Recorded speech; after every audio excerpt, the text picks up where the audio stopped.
I frankly think that crisis initiation is really tough. And it's very hard for me to see how the United States president can get us to war with Iran. Which leads me to conclude that if, in fact, compromise is not coming, that the traditional way of America gets to war is what would be best for U.S. interests. Some people might think that Mr. Roosevelt wanted to get us into World War II, as David mentioned. You may recall we had to wait for Pearl Harbor. Some people might think Mr. Wilson wanted to get us into World War I. You may recall he had to wait for the Lusitania episode. Some people might think that Mr. Johnson wanted to send troops to Vietnam. You may recall he had to wait for the Gulf of Tonkin episode. We didn't go to war with Spain until the until the Maine exploded.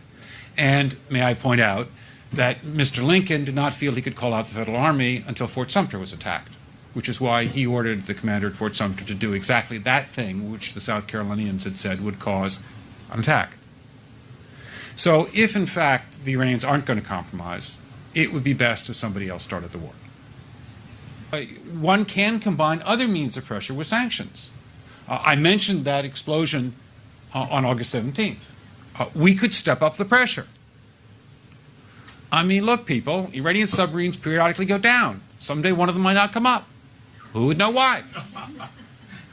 We can do a variety of things if we wish to increase the pressure. I'm not advocating that, but I'm just suggesting that this is not a either-or proposition. Of, it's just sanctions has to succeed or other things. We are in the game of using covert means against the Iranians. We could get nastier at that.